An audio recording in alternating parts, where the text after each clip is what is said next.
Ladies and gents, my name is Tommy and today we're going to be covering the best credit cards for beginners. Now if you're starting out fresh with no credit or credit history, don't worry, we're going to cover that all here in a moment. First, you should understand what is credit and what it's made out of. If you didn't see my last video, how to get a perfect credit score, go ahead and pause this video right now and go watch it. It's important to understand when you are getting into credit and the credit card game. Second, you should explore the idea if you are team cashback or team travel. Now there are two types of credit cards. There's one that earns you cashback and one that earns you points, and the points can be redeemed for flights, hotels, and other rewards. You can be both, you don't have to be just one, but it's good to explore what your preference might be. Also, there are credit cards that don't earn you any rewards at all. Me personally, I would stay away from that. And third, the most important thing to always remember is to pay on time and in full every month.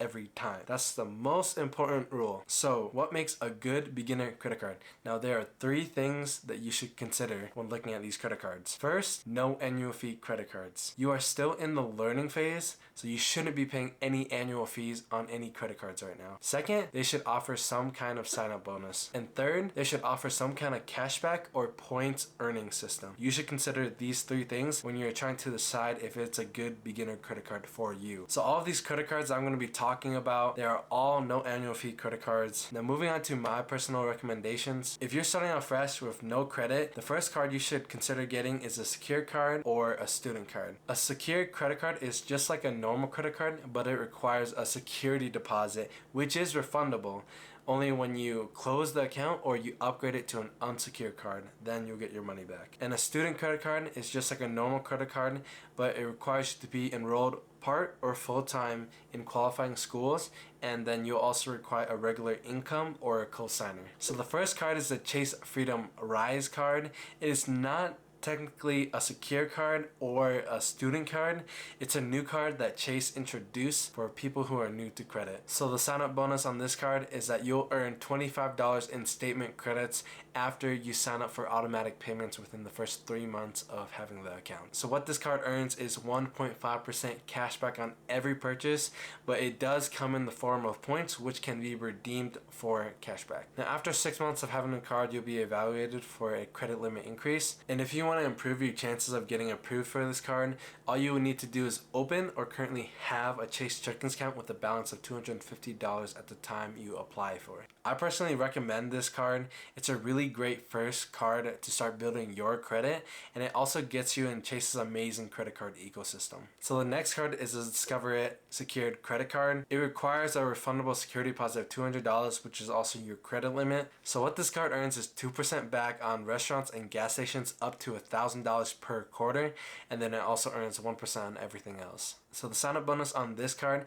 is a cashback match at the end of your first year. So if you got $150 cashback in your first year, that $150 will be doubled to $300 only for your first year. Now if you're a student, my recommendation would be the Chase Freedom Rise card, but there's also the Discover It Student Chrome. It doesn't require a security deposit. Now like I said before, it might require you to have a regular income or a co-signer for the card. So the sign-up bonus for this one is you have a 0% APR for the first 6 months of your account, and then on top of that, you also get the cashback match at the end of your first year. Now there's a lot of other great secured and student credit cards, but these are the ones that I would look into first. Now moving on to the actual credit cards. So the first card is the Built MasterCard. Now I know I said that it should offer some kind of sign-up bonus, but this one doesn't have any sign-up bonuses. But it's a great card to pass up just because it doesn't have a sign-up bonus. So what it earns is Built points. You're going to be earning 3x on dining, 2x on travel, 1x on rent, and 1x on everything else. On top of that, on the first of every month, you're going to be earning double points in every category except the rent category. So you're going to be earning 6x on dining, 4x on travel, and 2x on everything else. So the best thing about this card is that you can earn points while paying rent. Now you're probably wondering, can't you pay rent on a normal credit card?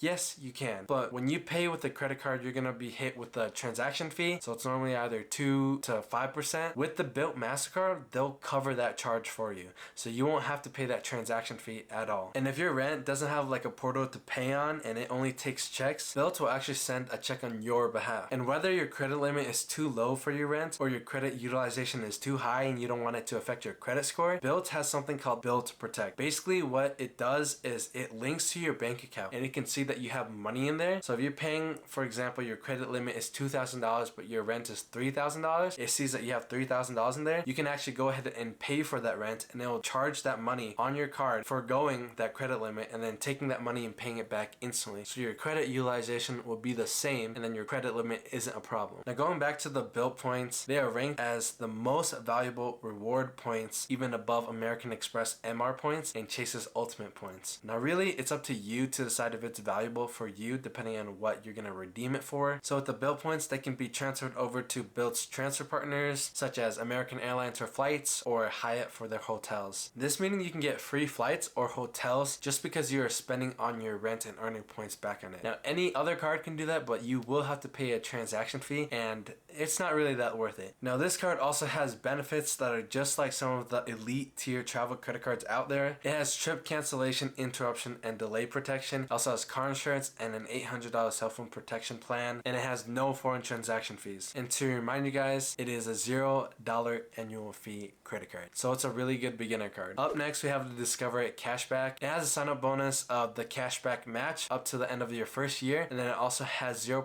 APR for the first 15 months. What this card is going to be earning you is 5% back on rotating quarterly categories up to $1,500 per quarter, and then 1% on everything else. So for the third quarter in 2023, which is right now, the category is gas stations and digital wallets. And in the past this year, in the categories, they had restaurants, wholesales, clubs, grocery stores, drugstores, and select streaming services. And then this card also has no foreign transaction fees. Now this card is simply just cashback, so you won't get any points to redeem for cashback or flights or anything like that. So the next card we have is the Chase Freedom Flex. It's just like the Discover It cashback card. Now you have a $200 sign-up bonus when you spend $500 in the first 3 months of opening the card. All the cards in the Chase Freedom family will earn you cashback, but in the form of points. So you get 200,000 points to your account, which is equivalent to $200 cashback.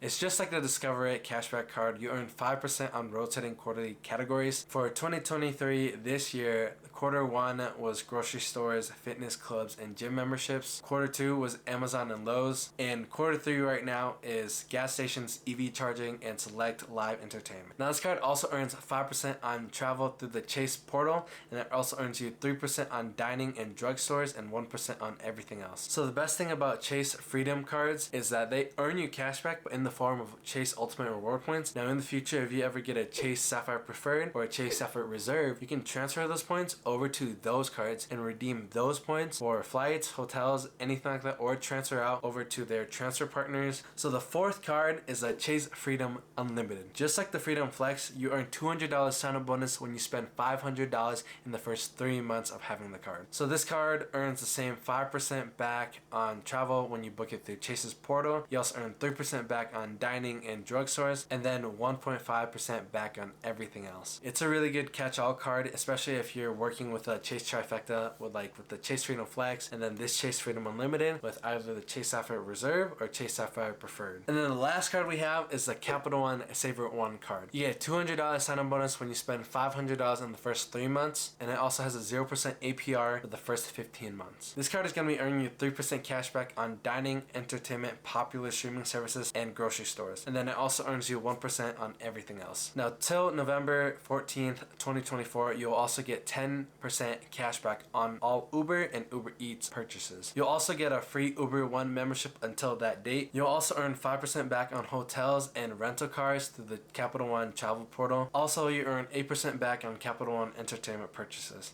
And then it has no foreign transaction fees. It's a really great beginner card. It covers most of the areas that you're going to be spending. It's going to be an even better card if you get the Venture X, because that cashback comes in Capital One miles, which can be transferred over to the Venture X and then redeemed through their transfer partners or booking flights or hotels through their travel portal. Ladies and gents, I hope my recommendations help you decide which card is best for you. There are plenty of other cards I did not name, but these are my personal recommendations. It's going to be different for everyone because it just depends on your lifestyle, your spending, and if you prefer team cashback, team points, or both. Now before you commit to applying for any of these cards, I'd recommend you you plan out what you're gonna apply for from beginner, mid to elite tier cards, simply because there are credit card companies that have application rules, such as Chase. They have the 524 rules. If you have 5 personal credit cards open in the last 24 months, Chase will automatically deny you. Ladies and gents, I hope you guys enjoyed this video and that you take valuable information out of this video. If you did like the video, please click that thumbs up button down below,